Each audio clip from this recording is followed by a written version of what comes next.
José Luis, aparte de consultante, de profesor, de estudiante, nos va a compartir hoy toda su sabiduría.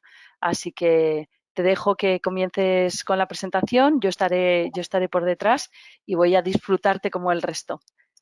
Cualquier cosa que necesites, pues aquí estoy, me avisas, ¿de acuerdo? De acuerdo. Muchas Pues gracias, nada, muchas muchas gracias. gracias por la invitación. La propuesta que os traigo hoy es un tema que llevo, digamos, varios años trabajándolo dentro de las diferentes, digamos, áreas de investigación astrológica que hago. Y sí que es verdad que durante los últimos años me he venido preparando a nivel universitario. Y ahora todo esto, o sea, no solo el máster de Culturas y Lenguas, sino también el máster en Antropología Cultural de Gales, para poder hacer lo que estoy haciendo ahora, que es una investigación de las diferentes capas que podrían encontrarse en la astrología. La primera de ellas sería pues, las constelaciones en sí, y luego estaríamos agregando probablemente más capas. Hoy, sin que se note o sin que lo diga explícitamente, voy a hablar de una de esas capas, que sería esta cruz, esta cuaternidad que conocemos con el nombre de elementos, pero probablemente esta división entre cuatro sea más antigua, es decir, no probablemente sea griega, sino que probablemente sea anterior, pero de momento la información que tenemos es, pues bueno, los elementos como tal, ese testimonio de la antigua Grecia, pues los pares de opuestos, etcétera, ¿no? Pero lo que voy a, digamos, también a introducir hoy es que aparte de todo el contexto histórico o la investigación antigua, también hoy día podemos tratar en la carta natal los cuatro elementos como dos dualidades, es decir, dos aspas de una cruz, y aquí lo he dibujado en la carátula expresamente, es decir, el aire y el agua y el fuego y la tierra como esas dos dualidades, el aire con el agua y el fuego con la tierra. Si miramos mucho en historia antigua, encontramos ya la división en cuatro grandes dioses.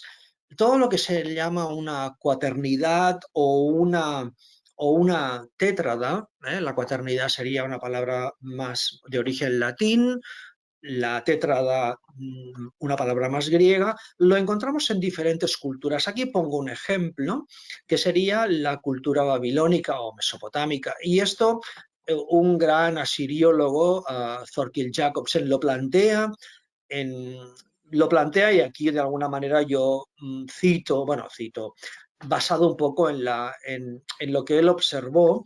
Si miramos al dios An, que es el dios del fuego, él lo plantea como el dios más alto, más elevado. Luego encontraríamos a Enlil, que sería el dios del aire, de las tormentas; Enki, el dios de las aguas del inframundo; y luego una divinidad femenina, la tierra, que sería Ninhursag.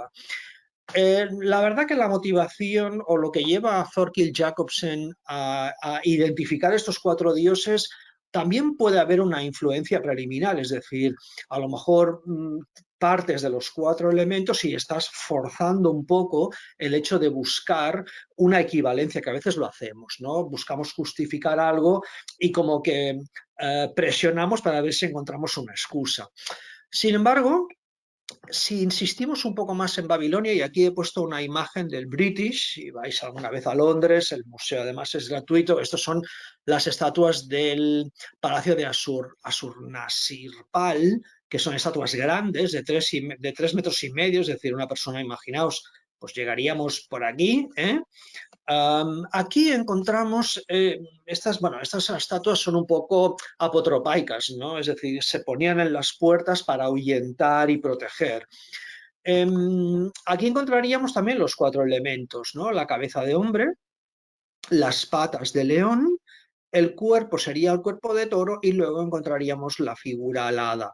El agua, ¿dónde la encontraríamos? Aquí, en el símbolo de escorpión, que sería un poco el águila, ¿no? Eso sería el aire, Eso sería el fuego, la tierra, el toro y un poco las alas del águila, ¿no? También un poco este simbolismo de encontrar los diferentes elementos en el arte.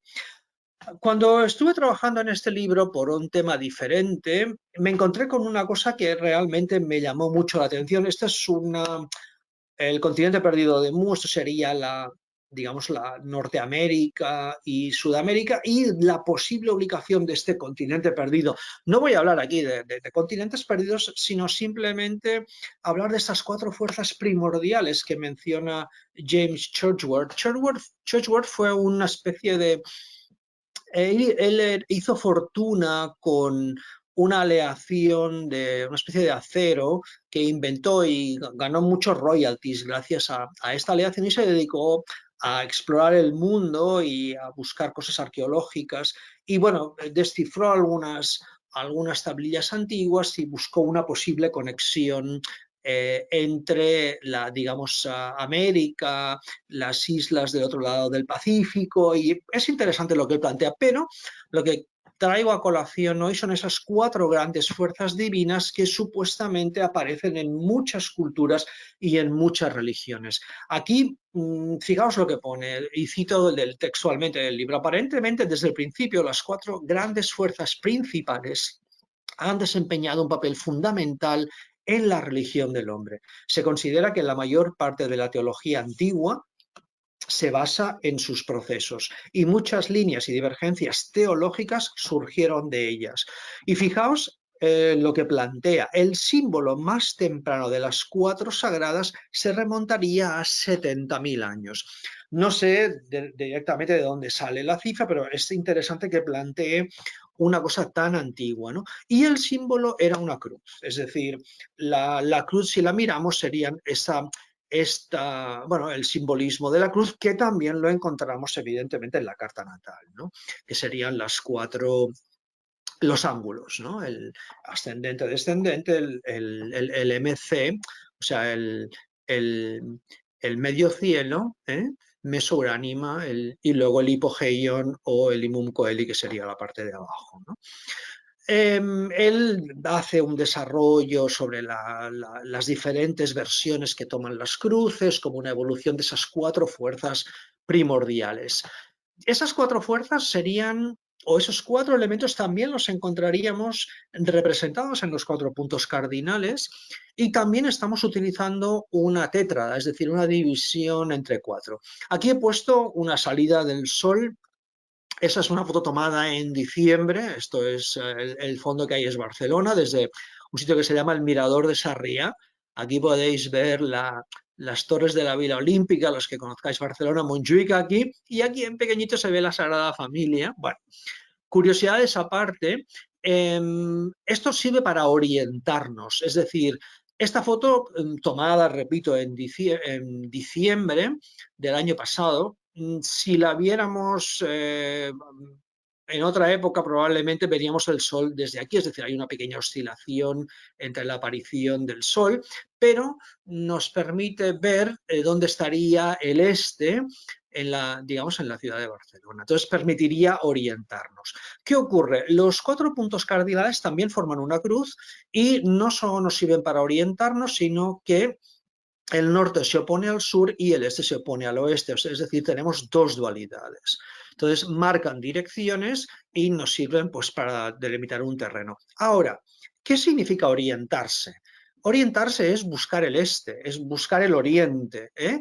El sol nace por el oriente, esto es el oriente, esto es una salida del sol. Palabra que deriva del latín orior, nacer, salir. Y el participio presente es oriens, el que nace, y el genitivo es orientis, y digamos, el nominativo plural orientes. Por tanto, orientarse es buscar el oriente. El nacimiento del sol permite orientarte y ubicarte en un terreno, pero la palabra orientarse en astrología tiene un significado primordial. ¿Por qué? Porque es el cálculo primario de una carta astral, es ubicar el ascendente, es decir, ubicar dónde está el este en el momento del nacimiento, qué constelación está detrás del Sol en el momento en que uno nace. Por tanto, también no solo encontramos las 4 fuerzas primordiales representadas en forma de una cruz, sino que también los 4 puntos cardinales también nos darían a entender 4 fuerzas. El nacimiento, la muerte, que sería el ocaso, o el occidente, luego el norte y el sur. El sur, acordaos que desde el hemisferio norte es el medio cielo, el punto de máxima luz, y el norte sería el fondo del cielo. Si lo ponemos dibujado, esto sería la cruz, o sea, aquí veríamos implícita la cruz de la que estoy hablando, y eso sería digamos, ver la imagen de la carta natal. Aquí he puesto un gráfico donde pongo los elementos masculinos y los femeninos, es decir, el agua y la tierra son femeninos, el fuego y el aire son masculinos. Y aquí he usado esta notación de colores para ver un poco, identificar que el fuego es masculino y el aire también. Y por un lado los analíticos y por otro los intuitivos. Y aquí estaría haciendo una división psicológica